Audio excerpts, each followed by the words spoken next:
कधी-कधी एखादा निर्णय केवळ प्रशासकीय असतो, पण तो घेतला की राजकीय आणि सामाजिक वर्तुळात मोठी चर्चा सुरू होते. सध्या मुंबईतही अशीच एक चर्चा रंगली आहे आणि त्या चर्चेच्या केंद्रस्थानी आहे मुंबईच्या नवनिर्वाचित महापौर रितू तावडे. गेल्या काही दिवसापासून महापौर रितू तावडे या सतत वेगवेगळ्या कारणाने चर्चेत आहेत. कधी त्यांच्या वाहनांवर लावलेल्या लाल दिव्यामुळे वाद निर्माण झाला, तर कधी त्यांच्या हातातील कोट्यावधी रुपये किमतीच्या घड्याळाबद्दल चर्चा रंगली. या सर्व गोष्टींमुळे त्यांच्यावर सातत्याने टीका होत असतानाच आता आणखी एक निर्णयामुळे त्यांचं नाव पुन्हा चर्चेत आलं आहे आणि तो निर्णय म्हणजे त्यांच्या सुरक्षित करण्यात आलेली वाढ.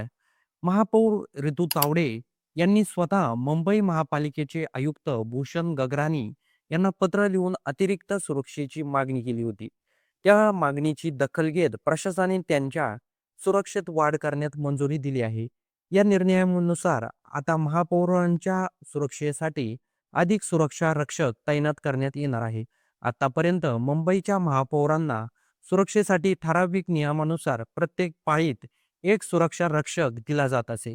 म्हणजे दिवसाच्या 3 पाळ्यामध्ये एकूण 3 सुरक्षा रक्षक महापौरांच्या सुरक्षेची जबाबदारी सांभाळत असते. मात्र आता रितू तावडे यांच्या बाबतीतही हा नियम बदलण्यात आला आहे. नव्या निर्णयानुसार प्रत्येक पाळीत 2 सुरक्षा रक्षक तैनात केले जाणार आहेत. म्हणजे दिवसाच्या 24 तासामध्ये एकूण 6 सुरक्षा रक्षक महापौरांच्या सुरक्षेची जबाबदारी सांभाळतील.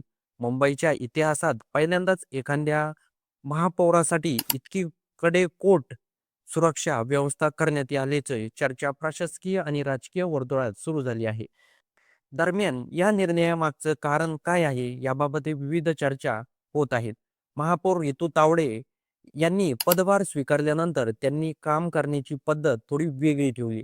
अनेकदा राजकीय पदावर असलेले लोक कार्यालयात बसून काम पाहतात, पण रितू तावडे यांनी मात्र थेट मैदानात उतरून काम करण्याची मार्ग स्वीकारला आहे.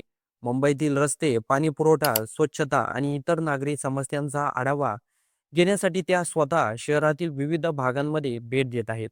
अनेक वेळा त्या वस्त्यांमध्ये, बाजारपेठेंमध्ये आणि अत्यंत गजबजलेल्या भागामध्ये प्रत्यक्ष जाऊन परिस्थितीची पाहणी करत आहेत.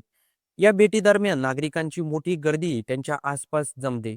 महापौर थेट लोकांमध्ये जात असल्यामुळे अनेक नागरिक त्यांच्याशी संवाद साधण्याचा प्रयत्न करतात. या वाढत्या गर्दीमुळे सुरक्षेच्या दृष्टीने काही अडचणी निर्माण होऊ शकतात, अशी चिंता प्रशासनाला वाटत होती.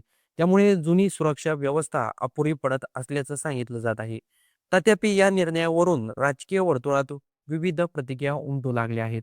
काहींच्या मते की मोठ्या शहराच्या महापौरांची सुरक्षा महत्वाची असते आणि त्यासाठी आवश्यक ती जबाबदारी घेणं चुकीचं नाही. तर काही जणांच्या मते हा निर्णय अनावश्यक असून यामुळे पुन्हा एकदा वाद निर्माण होऊ शकतो. एकूणच पाहिलं तर मुंबईच्या नवनिर्वाचित महापौर रितू तावडे या सध्या सातत्याने चर्चेत राहिले आहेत.